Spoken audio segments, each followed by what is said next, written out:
Anupama serial के daily update सबसे पहले देखने के लिए हमारे चैनल सीरियल अड्डा को सब्सक्राइब करने की अपील के साथ आज के एपिसोड की शुरुआत बेहद भावुक माहौल में होती है। घर में एक अजीब सी खामोशी और भारीपन पसरा हुआ है। अनुपमा भारती के सामने खड़ी होती है और उससे कहती है कि आज उसका मन बहुत भरा हुआ है। उसे खुद समझ नहीं आ रहा कि वह क्या बोले और कहां से शुरुआत करे। उसकी आवाज में मां का दर्द और बेटी को विदा करने की टीस साफ झलकती है। भारती अनुपमा की आंखों में देखती है और बेहद प्यार से उससे एक अनोखी गुजारिश करती है। वह कहती है कि आप बस थोड़ी देर के लिए मेरे सिर पर अपना आंचल रख दीजिए, ताकि मुझे ऐसा लगे जैसे साक्षात कान्हा जी ने खुद अपना हाथ मेरे सिर पर रखा हो। भारती की यह बात सुनकर अनुपमा का दिल और भी भर आता है। वह बिना कुछ कहे प्यार से भारती के सिर पर अपना आंचल रख देती है। यह दृश्य देखकर वहां मौजूद हर इंसान भावुक हो जाता है और माहौल में सिसकियों की आवाज गूंजने लगती है। भारती की आंखों से आंसू बहने लगते हैं। वह कांपती आवाज में अनुपमा से कहती है कि आपने मेरी जिंदगी में उजाला भर दिया है। आपने मुझे वह हौसला दिया जो शायद मुझे कभी खुद से नहीं मिल पाता। इस पर अनुपमा भी खुद को रोक नहीं पाती और कहती है कि भारती ने भी उसके मुश्किल वक्त में उसका साथ दिया था। जब बहुत से अपने भी दूर हो गए थे तब भारती उसके साथ चट्टान बनकर खड़ी रही। दोनों एक दूसरे की ओर देखते हैं और बीते पलों की यादें उनकी आंखों में तैर जाती हैं। भारती धन्यवाद देती हुई कहती है कि अनुपमा हर मोड़ पर उसके साथ खड़ी रही, जैसे माता पिता अपनी संतान के साथ खड़े रहते हैं। वह भावुक होकर अनुपमा से गुजारिश करती है कि वह उसे कभी छोड़कर न जाए। अनुपमा प्यार से उसका चेहरा थाम लेती है और भरोसा दिलाती है कि वह उसे कभी अकेला नहीं छोड़ेगी, चाहे हालात जैसे भी हों। इसी बीच राही बोलती है कि बेटी चाहे कितनी भी दूर चली जाए, लेकिन माँ कभी अपनी बेटी से दूर नहीं होती। माँ का दिल हर पल अपनी संतान के लिए धड़कता रहता है। राही की यह बात सभी के दिल को छू जाती है। भारती सबका धन्यवाद करती है और कहती है कि जब तक अनुपमा उसके साथ है तब तक इस चोल का कोई कुछ नहीं बिगाड़ सकता। यह सुनकर रजनी हैरान रह जाती है, क्योंकि उसे उम्मीद नहीं थी कि भारती इतने भरोसे के साथ यह बात कहेगी। अनुपमा भारती को प्यार से समझाती है कि वह अपने ससुराल जाकर खुश रहे और सबको खुश रखने की कोशिश करे, लेकिन खुद को कभी न भूले। वह साफ शब्दों में कहती है कि रजनी की बहू बनने का मतलब यह नहीं कि तुम्हारी पहचान खत्म हो गई है। तुम्हारे अपने सपने, तुम्हारी सोच और तुम्हारा आत्मसम्मान सबसे जरूरी है। अपने सपनों को कभी मरने मत देना। भारती सिर हिलाकर उसकी बात से सहमत होती है। अनुपमा आगे कहती है कि हमारे जमाने में माँ अपनी बेटी को विदाई के समय यही सिखाती थी कि चाहे कुछ भी हो जाए, चुप रहना, किसी से कुछ मत कहना, हर दर्द को अंदर ही अंदर सह लेना। लेकिन यह सोच गलत थी और आज भी गलत है। अगर कभी कुछ गलत लगे, कोई अन्याय हो, तो उसके खिलाफ आवाज उठाना जरूरी है। यह सुनकर रजनी और वरुण दोनों हैरान हो जाते हैं। अनुपमा साफ शब्दों में समझाती है कि बोलना, लड़ना और अपने हक के लिए खड़ा होना कोई गलत बात नहीं है। वह वरुण से भी कहती है कि एक पति का फर्ज है कि वह अपनी पत्नी की आवाज सुने और उसका साथ दे। वरुण गंभीरता से उसकी बात सुनता है और हामी भरता है।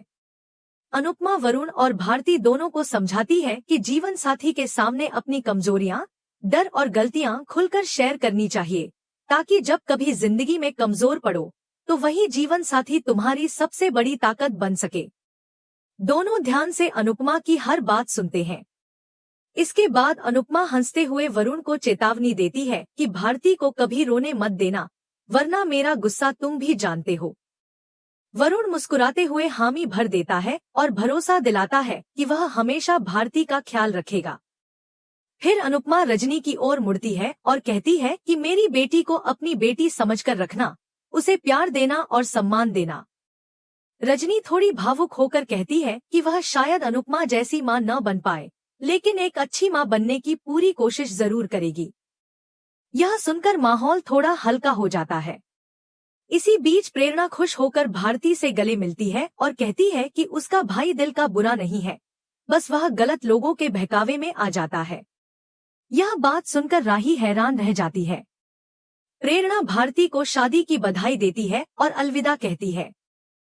भारती उससे पूछती है कि क्या तुम हमारे साथ नहीं चलोगी, लेकिन प्रेरणा कहती है कि नहीं, वह किसी और दिन आएगी। इसके बाद अनुपमा विदाई की रस्म पूरी करने के लिए कहती है। राही थाली लेने जाती है और रास्ते में उसे अपनी खुद की विदाई याद आ जाती है। उसे याद आता है कि उसने उस समय अनुपमा के साथ कितना बुरा बर्ताव किया था। यह सोचकर राही को गहरा पछतावा होता है और उसकी आंखें भर आती हैं। वह अंदर ही अंदर टूटने लगती है। तभी प्रेम वहां आता है और राही को संभालता है। वह कहता है कि जब हम किसी और को अपनी माँ के साथ बदतमीजी करते हुए देखते हैं, तब हमें एहसास होता है कि उस माँ को कितनी तकलीफ हुई होगी।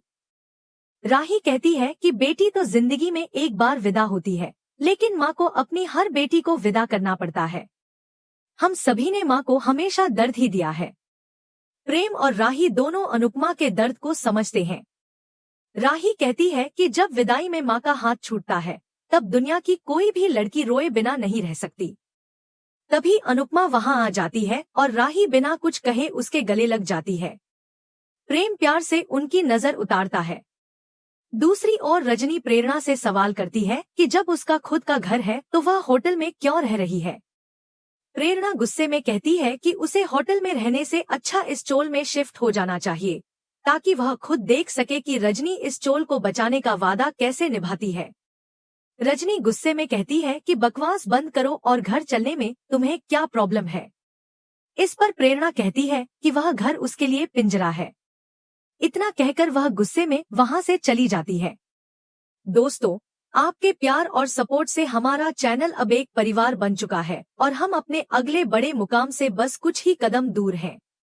आपके इसी प्यार के लिए धन्यवाद कहने के तौर पर जैसे ही हम यह लक्ष्य पूरा करेंगे, हम अपने रेगुलर दर्शकों के लिए एक खास सरप्राइज लेकर आने वाले हैं। इसी भावनात्मक माहौल के बीच दर्शकों से एक बार फिर अपील की जाती है कि अगर आपने अभी तक चैनल को सब्सक्राइब नहीं किया है, तो तुरंत सब्सक्राइब करें और इस परिवार को आगे बढ़ाने में हमारा साथ दें। इसके बाद कहानी फिर से अनुपमा और राही की ओर लौटती है। अनुपमा राही को संभालती है, उसके आंसू पोंछती है और उसे अपने पास बैठा लेती है। राही भारी मन से सवाल करती है कि आखिर बेटियों को ही मायका छोड़कर क्यों जाना पड़ता है, क्या यह जिम्मेदारी सिर्फ उनकी ही होती है। अनुपमा गहरी सांस लेकर जवाब देती है कि क्योंकि बेटों में उतनी हिम्मत नहीं होती। माता पिता को छोड़कर जाने का जो दर्द है, उसे सहने की ताकत अक्सर सिर्फ बेटी के पास ही होती है। उसकी यह बात सुनकर वहां मौजूद प्रेरणा और रजनी भी चुपचाप खड़ी होकर सुनने लगती हैं और माहौल और भी गंभीर हो जाता है। राही अपने दिल का बोझ हल्का करते हुए कहती है कि उसने न कभी अपने मायके की कदर की और न ही अपनी माँ की। वह पछतावे में डूबी हुई कहती है कि काश पुराने दिन वापस आ सकते, तो वह कभी घर छोड़कर नहीं जाती। वह अनुपमा से लिपटते हुए कहती है कि मैं आपके साथ ही रहती, आपको कभी अकेला महसूस नहीं होने देती और हर दिन आपको ढेर सारा प्यार देती। माहौल को थोड़ा हल्का करने के लिए प्रेम मजाक में कहता है कि वह तो घर जमाई बनने के लिए पूरी तरह तैयार है। यह सुनकर अनुपमा मुस्कुरा देती है और कहती है कि तुम तो मेरे बेटे हो। प्रेम हंसते हुए एक और चुटकी लेता है और कहता है कि बेटी की विदाई में माँ इसलिए रोती है कि कहीं ये जंगली बेटियां ससुराल जाकर अपनी माँ की नाक न कटवा दें। प्रेम की बात सुनकर राही चिढ़ जाती है और उसे घूरने लगती है, जबकि अनुपमा खुलकर हंस पड़ती है। यह हल्का फुल्का पल देखकर रजनी और प्रेरणा भी खुश हो जाती हैं। इसी दौरान प्रेरणा भावुक होकर कहती है कि हर बेटी राही जैसी नहीं होती, क्योंकि हर माँ अनुपमा जैसी नहीं होती। यह बात रजनी को सोच में डाल देती है और वह हैरान होकर अनुपमा की ओर देखती है। इसके बाद भारती की विदाई की रस्म शुरू होती है। माहौल एक बार फिर भावुक हो जाता है। अनुपमा को अपने पुराने दिन याद आने लगते हैं, जब उसने भी ऐसी ही विदाइयां देखी थी और खुद भी कई दर्द भरे लम्हों से गुजरी थी।